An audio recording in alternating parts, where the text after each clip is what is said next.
C'est enregistré. OK.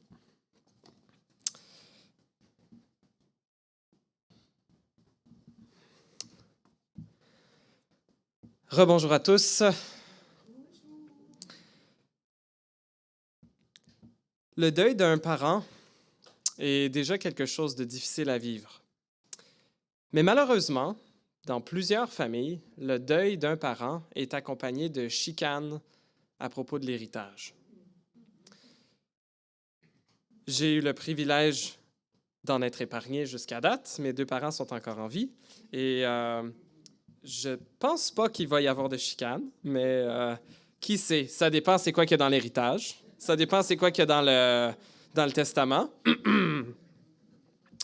Mais malheureusement, combien de chicanes d'héritage ont divisé les familles après les décès des parents? Et parfois même avant. Parfois, un frère ou une sœur qui n'avait pas grand-chose à faire, un enfant, pas grand-chose à faire de s'occuper de son parent, mais tout d'un coup, le parent est mourant et là, se jette à donner beaucoup, beaucoup d'attention et de soins et manipule un peu pour se faire rediriger, pour faire changer le testament et se faire diriger une plus grande part de l'héritage. Pour des sommes d'argent, parfois mineures, les gens sont parfois prêts à se mettre en conflit permanent avec leurs frères et sœurs. Et il va, au début du texte qu'on va regarder aujourd'hui, dans l'Évangile selon Luc, on voit que Jésus est témoin d'une chicane d'héritage. Et ce n'était pas nouveau de notre époque. C'était déjà le cas il y a 2000 ans. Et ça va probablement continuer jusqu'à ce que le Seigneur revienne. On est dans la suite de notre série dans l'Évangile selon Luc où on découvre Jésus à travers l'Évangile selon Luc. On est rendu à peu près à la moitié de l'Évangile ici. On est dans la deuxième grande section. Jésus a eu son ministère en Galilée où il y avait une plus grande emphase mise sur ses miracles, sur ses œuvres puissantes, sur ses guérisons. Et là, dans cette deuxième section, Jésus est en chemin vers Jérusalem. Il a annoncé à ses disciples la vraie nature de sa mission, qu'il est venu pour mourir et ressusciter. Mais ses disciples ne comprennent pas.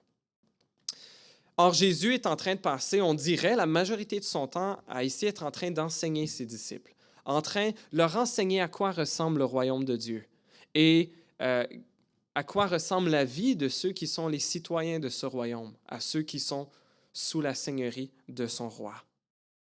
Et j'ai appelé le message aujourd'hui « Avarice et inquiétude », car c'est les deux grandes thématiques qui ressortent du texte qu'on va lire aujourd'hui, qui sont en fait deux formes d'aveuglement par rapport aux réalités du royaume de Dieu. Deux formes d'aveuglement. L'avarice, qui est l'aveuglement de croire que les richesses sont ce qu'il y a de plus précieux, les richesses matérielles, et l'inquiétude, l'aveuglement de croire que Dieu n'est pas au contrôle ou ne prendra pas soin de nous. Je vous invite à ouvrir votre Bible dans l'Évangile selon Luc, qui est le troisième des évangiles, les biographies théologiques de la vie de Jésus. On est au chapitre 12, à partir du verset 13. Je vais lire le texte en deux sections. On va lire d'abord la première section, les versets 13 à 21, qui traitent d'avarice, et ensuite les versets 22 à 34, qui traitent d'inquiétude. Je lis la parole de Dieu dans l'Évangile selon Luc, chapitre 12, les versets 13 à 21. Du milieu de la foule, quelqu'un dit à Jésus, « Maître, dis à mon frère de partager notre héritage avec moi. » Jésus lui répondit, « Qui m'a établi pour être juge ou pour faire vos partages? » Puis il leur dit, « Gardez-vous avec soin de toute soif de posséder, car la vie d'un homme ne dépend pas de ses biens, même s'il est dans l'abondance. » Il leur dit cette parabole. Les terres d'un homme riche avaient beaucoup rapporté. Il raisonnait en lui-même, disant, « Que vais-je faire? En effet, je n'ai pas de place pour rentrer ma récolte. » « Ah, voici ce que je vais faire, se dit-il. J'abattrai mes greniers, j'en construirai de plus grands, j'y amasserai toute ma récolte et tous mes biens, et je dirai à mon âme, « Mon âme, tu as beaucoup de bien en réserve pour toi, pour de nombreuses années. Repose-toi, mange, bois et réjouis-toi. Mais Dieu lui dit, homme dépourvu de sens ou insensé, cette nuit même, ton âme te sera redemandée. Et ce que tu as préparé, pour qui cela sera-t-il? Voilà quelle est la situation de celui qui amasse des trésors pour lui-même et qui n'est pas riche pour Dieu. L'avarice, un mot un peu de vieux français qu'on n'utilise pas trop aujourd'hui.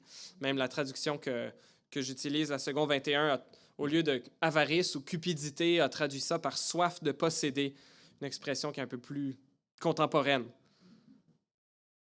Donc, quelqu'un vient voir Jésus et il demande non pas à Jésus d'agir comme médiateur entre lui et son frère.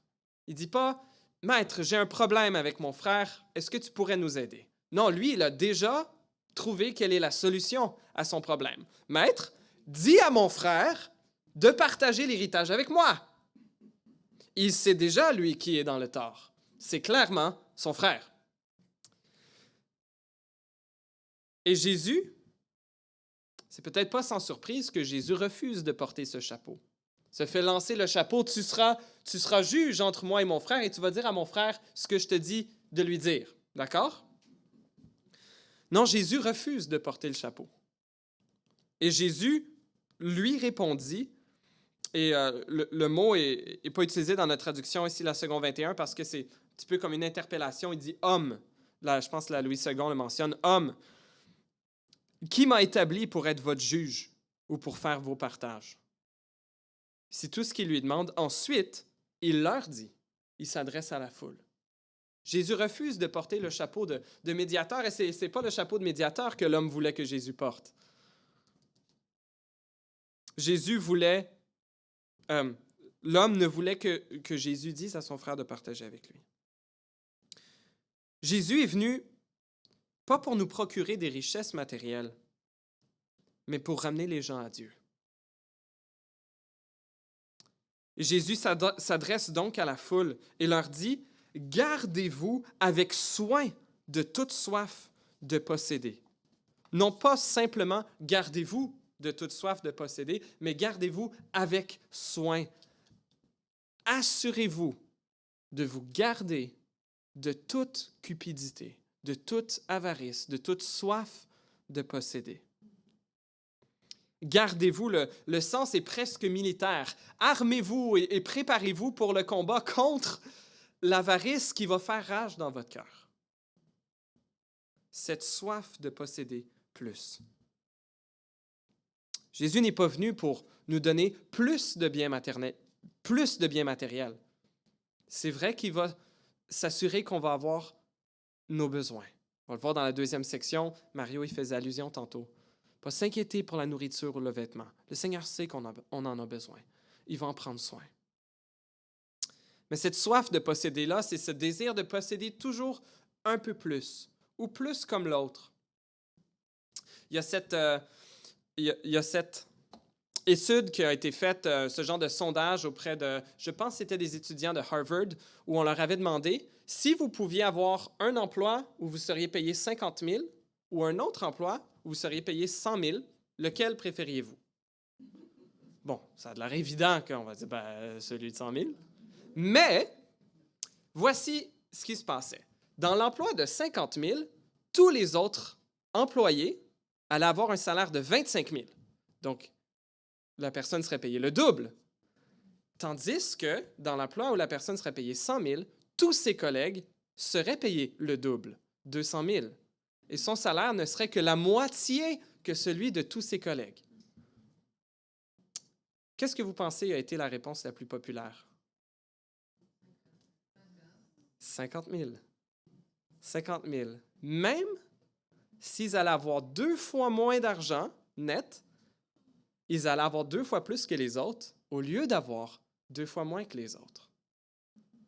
Notre regard sur la richesse ou la pauvreté est tellement influencé parce que les autres à côté de nous ont, et non pas ce qu'on a vraiment besoin, n'est-ce pas? Et comme c'est souvent son habitude, Jésus va illustrer son enseignement avec une parabole. C'est l'histoire d'un homme riche qui a une récolte faramineuse, la plus grande récolte de sa vie. Ça rentre même pas tout dans ses greniers. Et il se dit, « Wow, le Seigneur m'a béni avec cette grande récolte. Mais je vais en donner au temple, je vais en donner aux pauvres, je vais en donner à ma famille. Le Seigneur m'a tant béni. Comment puis-je ne pas être généreux avec cette grande récolte? » Non, c'est pas ça qu'il se dit. Il veut tout garder pour lui. Et il se dit, « Ah, mais là, j'ai pas de place pour tout emmagasiner. Que vais-je donc faire? Ah ah! Un plus gros coffre-fort! Tout détruire et me construire un plus gros coffre-fort, un des plus gros greniers pour tout garder pour moi. Et moi, je serai bien, je pourrai me reposer, j'aurai la belle retraite. Mon futur, ma sécurité seront assurées. » Mais ce n'est pas ce qui se passe. Le Seigneur nous rappelle que la mort peut arriver n'importe quand. Le plus important n'est pas qu'est-ce qu'on a dans notre compte en banque ou qu'est-ce qu'on a dans notre fonds de pension, mais qu'est-ce qu'on a comme richesse accumulée au ciel. Cet homme va mourir la nuit même. Et qu'est-ce qu'il va avoir comme trésor au ciel? Probablement pas grand-chose. Il aura tout investi ici sur terre, et je pense qu'il ne lui restera pas grand-chose dans l'au-delà. Lorsque j'étais enfant, j'écoutais une émission qui s'appelle DuckTales, peut-être certains, où je lisais des bandes dessinées avec le personnage de Picsou. Est-ce qu'il y en a qui connaissent le personnage de Picsou? Donc, c'est dans l'univers de Mickey la souris, l'univers de Disney, et Picsou est l'oncle de Donald Duck. Donc, Donald, le canard, celui qui parle comme ça. Là. Et donc, l'oncle de Donald, Picsou, est fidèle à son nom, quoi. Il est Picsou. Il est extrêmement avare. Il refuse d'être généreux et même de dépenser son argent tout court. Et il est tellement riche ou tellement avare qu'il construit un immense coffre-fort qui est rempli de... Est-ce qu'il y en a qui le savent? De sous, de pièces d'or. Et qu'est-ce qu'il aime faire dans son grand coffre-fort? Il aime aller nager dans ses pièces d'or. C'est ça, il aime aller se baigner dans ses pièces d'or. C'est sa sécurité, c'est son réconfort. Et il refuse de donner et de partager ne serait-ce qu'une seule pièce. Mais Picsou a besoin de toujours plus. Ce qu'il a n'est jamais assez et il a toujours peur de perdre ce qu'il a. Parfois, on a l'impression que les gens très riches ou les gens ultra riches auraient certainement moins de sources d'inquiétude d'argent que nous. Cependant, j'ai l'impression que pour la majorité d'entre eux, c'est peut-être plus le contraire. On pense qu'ils n'ont financièrement plus rien à craindre, mais plus on en a, plus on peut en perdre.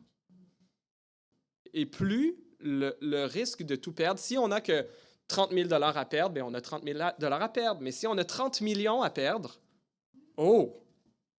Et ça peut partir plus vite. Souvent, on aspire les gens qui ont du succès, qui deviennent populaires, la popularité, elle aussi, peut se perdre aussi vite. Devenir numéro 1 est extrêmement difficile, mais savez-vous ce qui l'est encore plus? Le rester.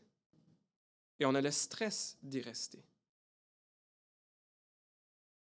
Avec l'avarice vient, ou avec les possessions vient toutes ces questions. On place notre sécurité dans l'argent, dans nos possessions matérielles. Notre sécurité ou notre identité. Comme les étudiants de Harvard, la question c'est est-ce que j'ai plus ou moins que mes collègues? Je veux avoir une identité et mettre une image. Souvent, les autos, quand on achète une auto, on n'achète pas juste un moyen de transport, une boîte de ferraille pour se rendre d'un endroit à un autre endroit. Lorsqu'on achète une auto, la marque d'auto, on achète aussi une identité. On achète quelque chose qu'on projette à propos de nous-mêmes. Une marque sport, on projette quelqu'un qui est aventurier. On achète une vanne familiale, on projette famille.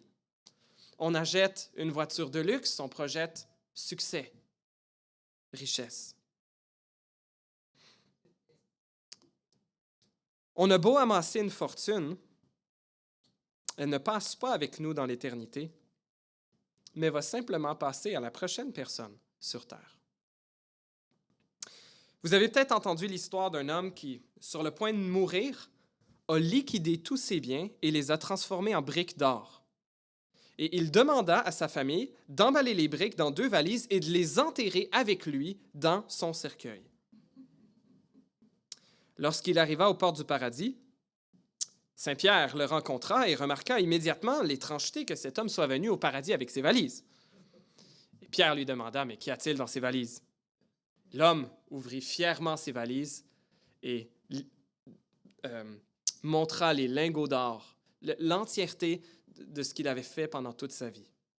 Pierre les regarda d'un air perplexe, puis lui dit, « Tu as apporté du pavé? » »« Du pavé. » Avec des rues au ciel pavées d'or. Pas besoin d'amener plus d'or au ciel. On peut amener aucune de nos possessions avec nous dans l'au-delà. Et même si on le pouvait, elle nous serait inutile.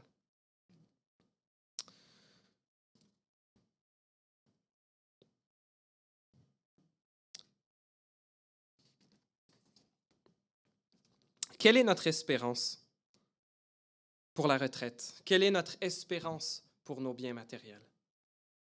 Est-ce que notre argent, est-ce que nos possessions, est-ce que nos biens,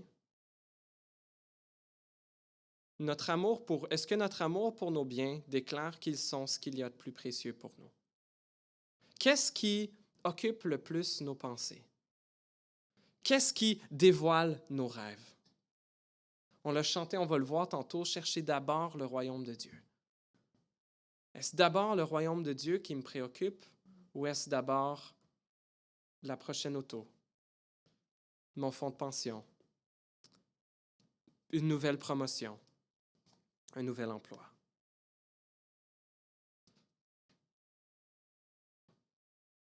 Jésus mentionne que celui qui n'a fait que amasser des richesses pour ce monde est insensé, est un fou. Et sa folie était son assurance que son futur était dans son contrôle. Mais nous allons tous finir par mourir un jour, que ce soit la nuit même, comme cet homme, ou que ce sera à la fin de notre vie. Et que ferons-nous avec nos possessions à ce moment-là? Nous ne pouvons les amener avec nous. Quel genre de trésor aurons-nous amassé au ciel? Est-ce que notre trésor aurait été de connaître Jésus-Christ? Ou est-ce que notre trésor aurait été amassé ici sur terre?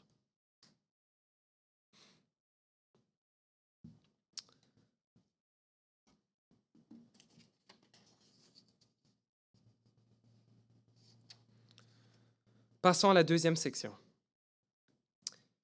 Le Seigneur Jésus suit cette parabole sur l'avarice avec un enseignement sur l'inquiétude. Il y a différents liens possibles qu'on pourrait faire ici. Peut-être que Jésus s'adressait plus aux riches avec cette question sur l'avarice, mais on est tous concernés. Qu'on ait beaucoup ou qu'on ait peu, on est tous concernés. Mais maintenant, ici, Jésus s'adresse peut-être plus directement aux gens moins fortunés de son époque, ceux qui craignent à propos de la nourriture et du vêtement. Le Seigneur va leur dire de ne pas s'inquiéter à propos de ces choses, ni à propos des autres.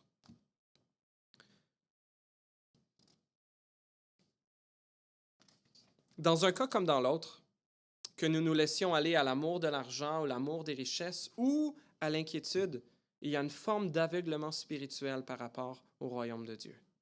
Dans un cas, dans la première section, celle de l'amour de l'argent, nous croyons que l'argent peut être et ce qu'il y a de plus précieux dans le monde, que nous pouvons y trouver valeur, identité, sécurité, au lieu de faire confiance à Dieu, de trouver en lui notre raison d'être, de trouver en lui notre sécurité. Lisons maintenant cette deuxième section qui nous parle de l'inquiétude. Luc 12, à partir du verset 22 jusqu'au verset 34. Jésus dit ensuite à ses disciples, « C'est pourquoi je vous le dis, ne vous inquiétez pas pour votre vie, de ce que vous mangerez, ni pour votre corps de ce dont vous serez habillés. La vie est plus que la nourriture et le corps plus que le vêtement. » Et Jésus leur donne ici deux illustrations. La première, observez les corbeaux. Ils ne sèment pas, ils ne moissonnent pas. Ils n'ont ni cave ni grenier, et Dieu les nourrit. Vous valez beaucoup plus que les oiseaux. Qui de vous peut, par ses inquiétudes, ajouter un instant à la durée de sa vie? Si donc vous ne pouvez rien faire, même pour si peu, pourquoi vous inquiétez-vous du reste? Deuxième illustration de Jésus ici. Observez comment poussent les plus belles fleurs. Elles ne travaillent pas et ne tissent pas. Cependant, je vous le dis que le roi Salomon lui-même, dans toute sa gloire, n'a pas eu d'aussi belle tenue que l'une d'elles. Si Dieu habille ainsi l'herbe qui est aujourd'hui dans les champs et qui demain sera jetée au feu, il le fera d'autant plus volontiers pour vous, gens de peu de foi. Et vous, ne cherchez pas ce que vous mangerez, ni ce que vous boirez, et ne soyez pas inquiets. En effet, tout cela, ce sont les membres des autres peuples du monde qui les recherchent. Votre Père sait que vous en avez besoin. Recherchez plutôt le royaume de Dieu, et cela vous sera donné en plus. N'aie pas peur, petit troupeau, car votre Père a trouvé bon de vous donner le royaume. Vendez ce que vous possédez et faites don de l'argent. Faites-vous des bourses qui ne s'usent pas, un trésor inépuisable dans le ciel, où le voleur n'approche pas et où la mythe ne détruit pas. En effet, là où est votre trésor, là aussi sera votre cœur. Amen.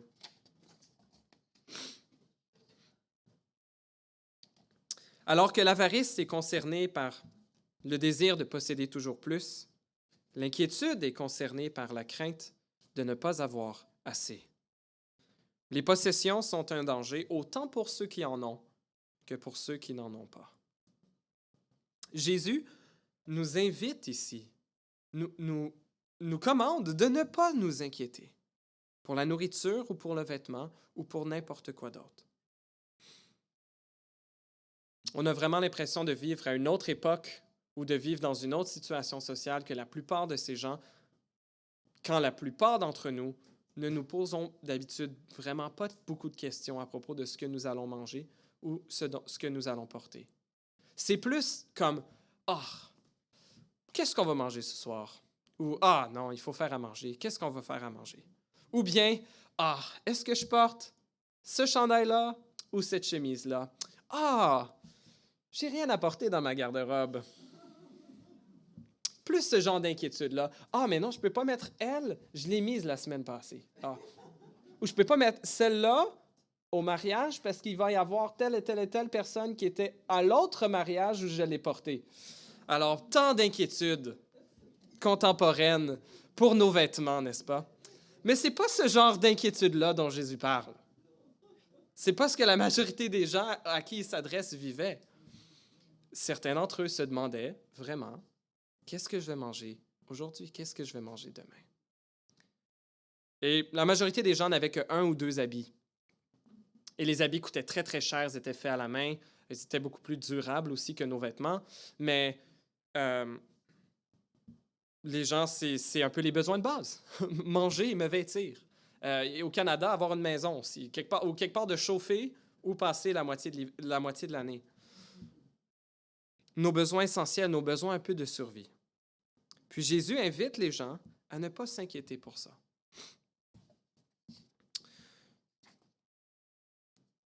Le niveau de vie au Canada, dans l'Occident en général, ne cesse d'augmenter d'une année à l'autre. Avant, prendre des vacances aller aux Antilles, aller en Floride, aller en Europe, voyager en avion pour des vacances, c'était quelque chose qui était réservé, je n'ai pas des chiffres exacts là, mais peut-être aux 10% des gens les plus fortunés au Canada. Maintenant, on est peut-être beaucoup plus vers la moitié. La moitié des gens qui sont capables de se payer ou qui choisissent de se payer un voyage en avion ici ou là. Toutes sortes de raisons économiques pour... mais là, avec le prix de l'essence puis les prix de l'avion, ça revient un peu plus à comme c'était avant. Mais le niveau de vie a beaucoup grandi dans les dernières décennies. Vous savez quoi d'autre a beaucoup grandi dans les dernières décennies? Notre taux d'anxiété comme société.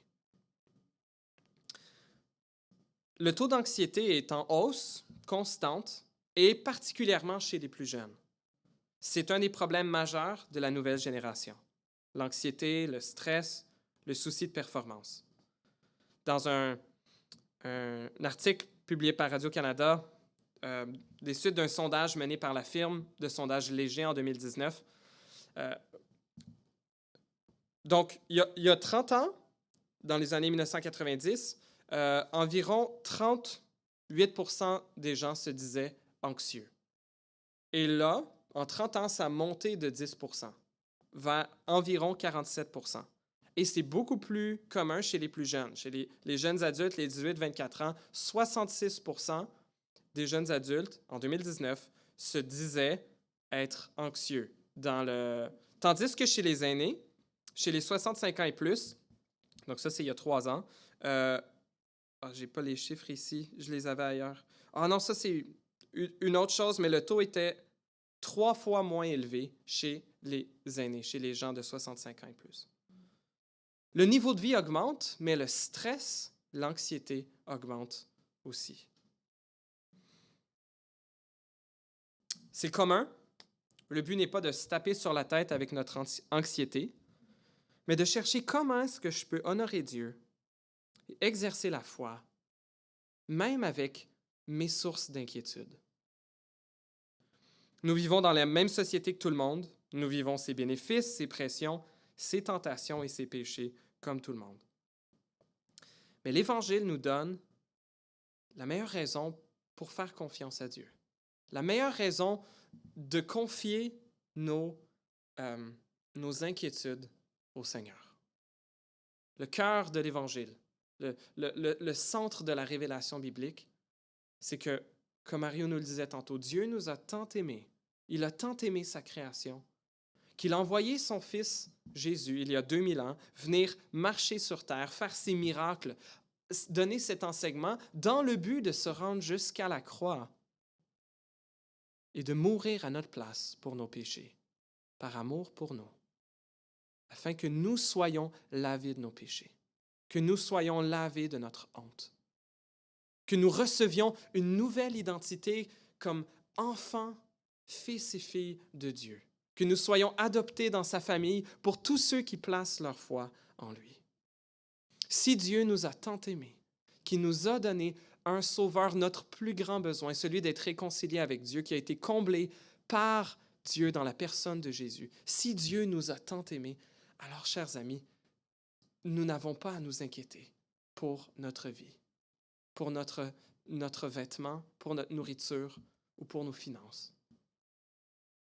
Jésus n'est pas en train de dire d'être irresponsable ici et de devenir paresseux et de ne rien faire pour prendre soin de se nourrir soi-même et se vêtir et nourrir ceux qui dépendent de nous et de chercher à être généreux.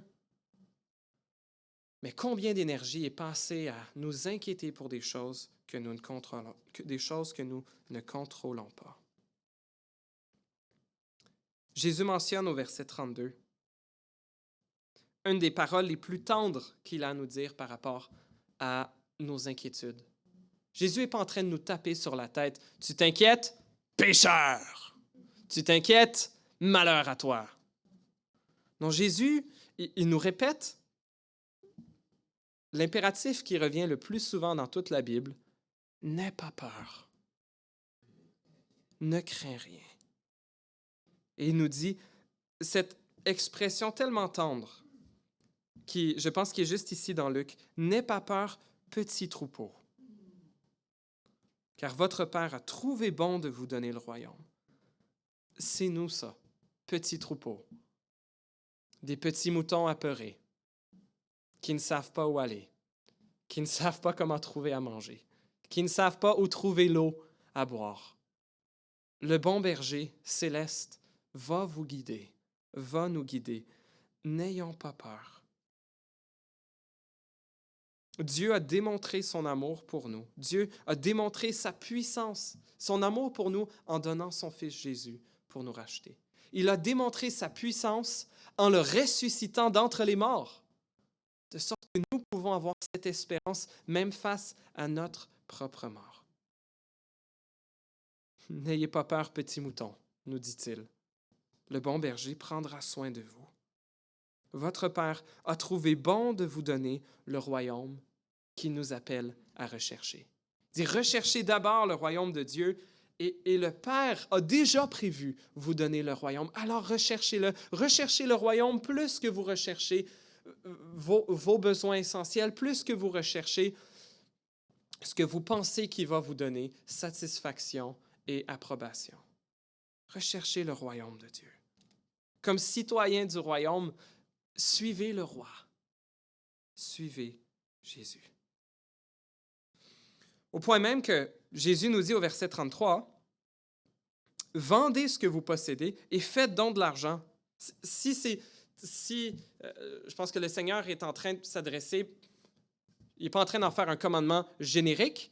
On voit les apôtres, certains d'entre eux, continuer à avoir des maisons, continuer à être capables de prendre soin les uns des autres. Je ne pense pas que Jésus est en train de dire, OK, tout le monde ici, on doit tout vendre nos maisons, on doit tout vendre toutes nos possessions et les donner aux pauvres et maintenant on est rendu pauvre.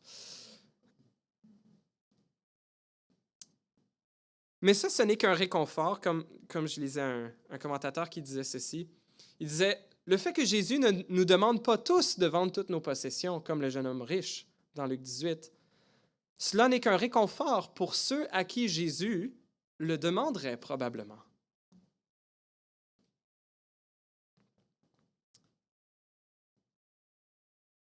Être généreux est une des meilleures façons de se débarrasser de notre obsession avec notre argent.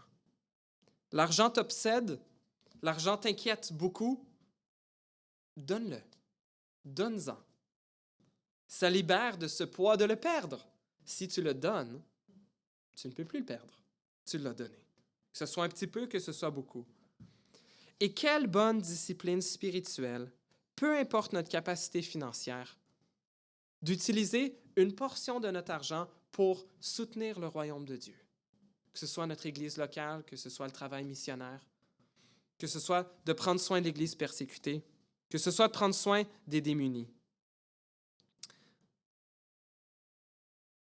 Souvent, peut-être, lorsqu'on se trouve dans une situation financière précaire, on a l'impression, oh, wow, je suis tellement pas capable de donner 10%, un chiffre que plusieurs chrétiens dans l'histoire ont trouvé utile comme un peu barème, ce qui, certains, est beaucoup trop et ce qui, pour certains, peut-être, est vraiment pas assez.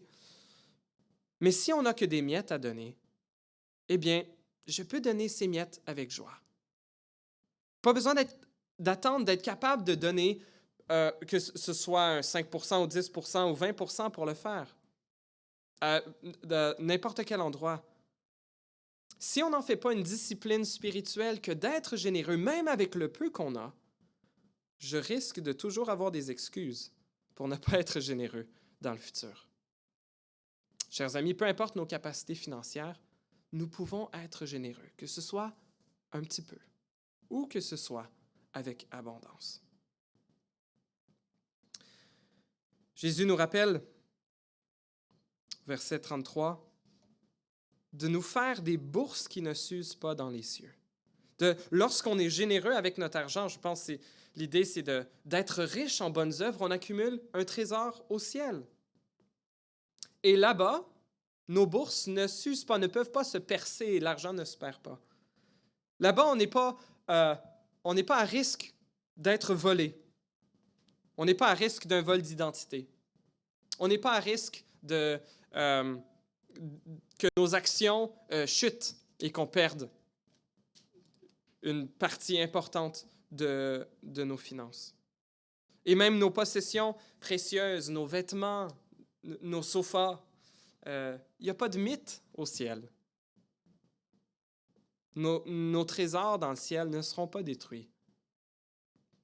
Quel meilleur endroit pour placer nos trésors et nos richesses?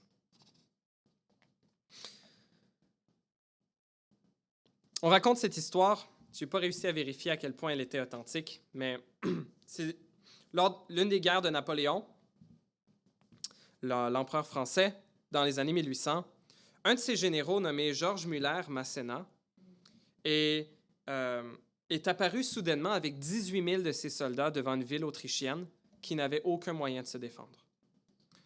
On dit que le conseil municipal s'est réuni, cherchait à savoir si c'était possible pour eux d'offrir une défense militaire. Plusieurs disaient que la capitulation était la seule réponse possible. Toujours est-il que le vieux doyen de l'Église a rappelé au conseil que c'était Pâques et a prié les gens de célébrer les offices comme d'habitude et de laisser le problème de l'armée française entre les mains de Dieu. Paraît-il qu'ils suivirent son conseil. Le doyen se rendit à l'église et sonna les cloches pour annoncer le service. Et les gens se rassemblèrent pour louer Dieu et il arriverait ce qu'il arriverait par après. Toujours est-il que lorsque l'armée française a entendu les cloches de l'église sonner, ils furent certains que l'armée autrichienne était venue secourir la ville. Ils levèrent le camp et disparurent avant que quelconque soldat autrichien n'apparaisse. Souvent, nous nous inquiétons pour des choses que le Seigneur a. Nous nous inquiétons toujours pour des choses sur lesquelles le Seigneur a le plein contrôle. Et tant de nos inquiétudes pour des choses qui n'arriveront pas. Walter Kelly comparait l'inquiétude à un brouillard. Il disait ceci, qu'un brouillard dense qui couvre une zone de 7 pâtés de maison de 100 pieds de profondeur est composé de moins d'un verre d'eau, divisé en 60 000 millions de gouttelettes. Il n'y a pas grand-chose, pas beaucoup d'eau dans un brouillard, mais ça peut paralyser une ville entière. Un autre disait que l'inquiétude, c'est comme une chaise berçante. Ça donne quelque chose à faire, mais ça t'amène nulle part.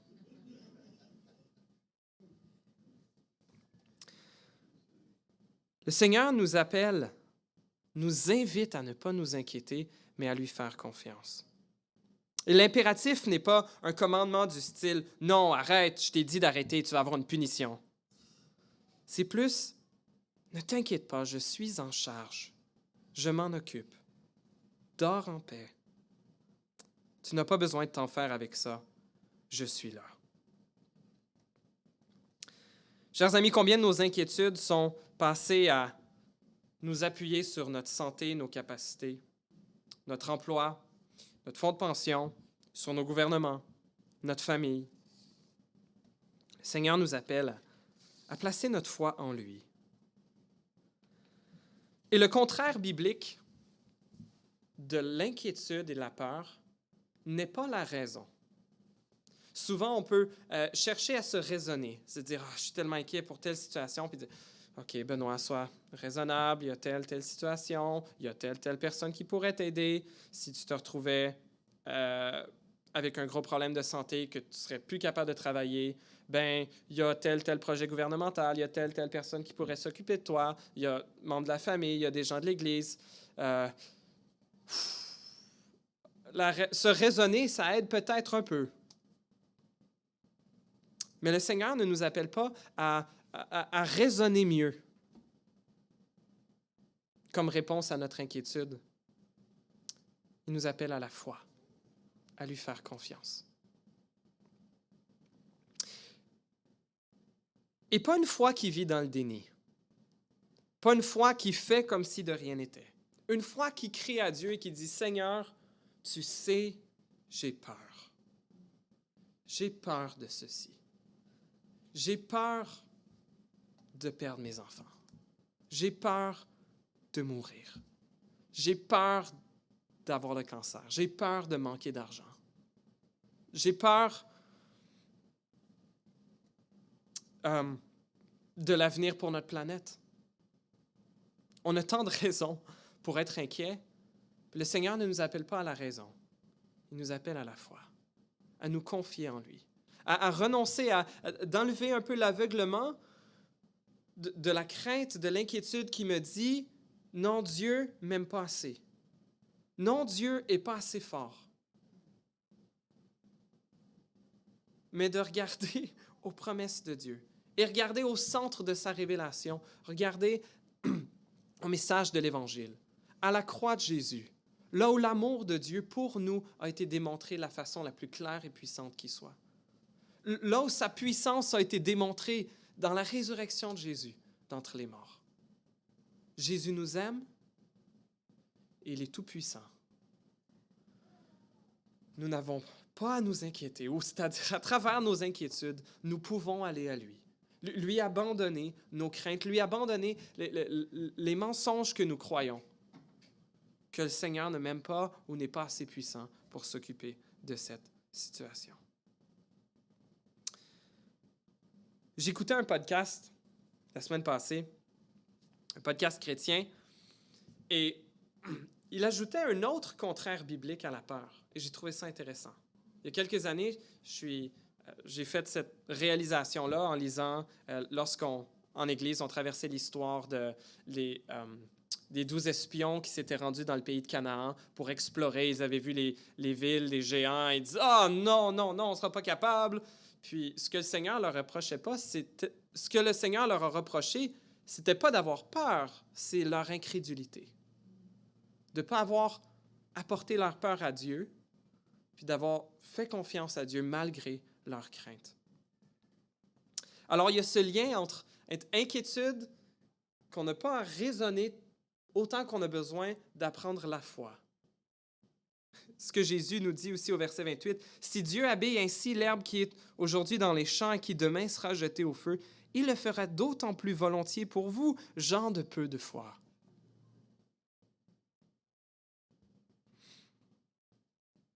Mais cet autre antidote à nos inquiétudes, certes, il y a la foi, mais c'est ce que l'auteur du podcast mentionnait, que le contraire biblique de la peur, c'est l'amour. J'ai trouvé ça intéressant. Il citait à juste titre 1 Jean 4, 18 qui dit « Il n'y a pas de peur dans l'amour. Au contraire, l'amour parfait bannit la peur, car la peur implique une punition. Celui qui éprouve de la peur n'est pas parfait dans l'amour. » Je me dis, OK, l'amour, mais quand j'ai peur, c'est pas tant que j'aime pas, c'est que j'ai peur. Je fais pas confiance à moi, aux autres, à mes gouvernements, à Dieu. Mais pourquoi l'amour? Et l'auteur suggérait que, parce que quand on est plus préoccupé par le bien des autres, par le fait d'aimer, moins on cesse de craindre pour soi-même.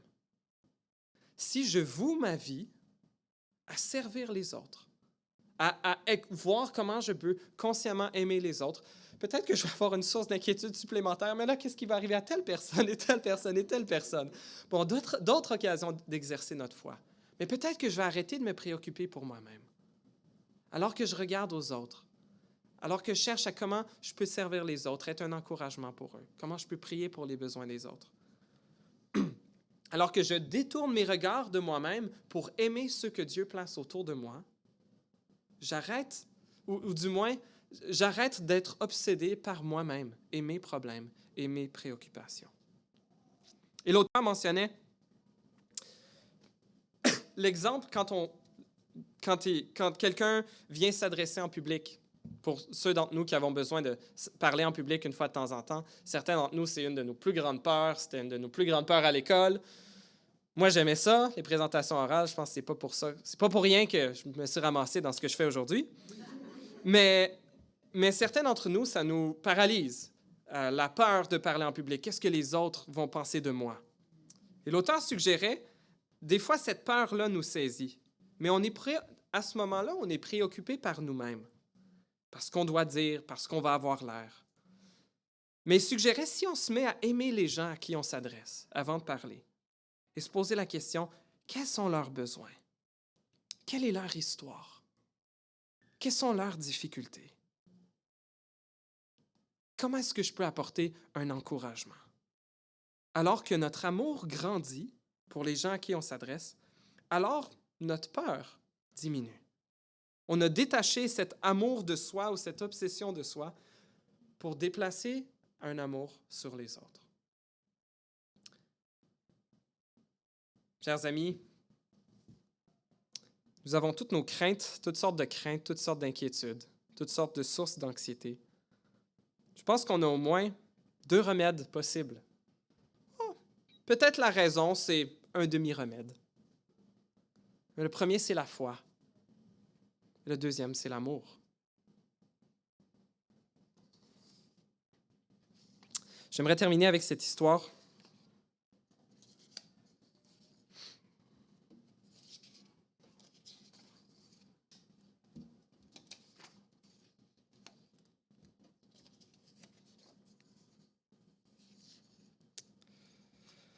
Oui, c'est ça. Bon. Donc, c'est l'histoire d'un homme très riche. Pour récapituler un peu l'inquiétude, l'amour de l'argent. Un homme très riche qui avait été appelé par le président d'une association caritative. Et le collecteur de fonds avait appelé cet homme sachant qu'il était quelqu'un de très riche. Et il lui dit, et c'était quelqu'un qui n'était pas réputé pour être nécessairement très généreux pour des causes caritatives. Il lui dit, Monsieur, nos dossiers montrent que malgré votre richesse, vous n'avez jamais donné une seule fois à notre campagne. Et l'homme fortuné a répondu, Vos registres montrent-ils que j'ai une mère âgée qui s'est retrouvée sans le sou à la mort de mon père?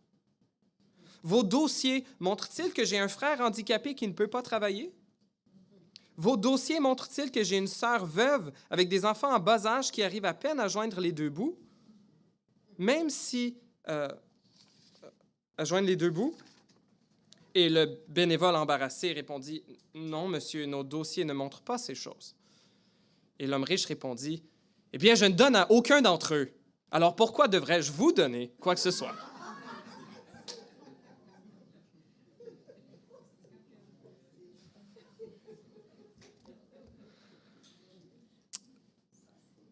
Prions. Seigneur notre Dieu, peut-être qu'on se reconnaît un petit peu dans cette histoire, mais tu vois les luttes de chacun d'entre nous, Seigneur. Nos craintes pour l'argent, ou notre amour démesuré, idolâtre, pour les possessions, pour le statut social, pour le regard des autres. Tu vois, Seigneur, nos luttes avec nos peurs, avec nos craintes, avec nos inquiétudes. Et merci, Seigneur, pour ces enseignements de Jésus qui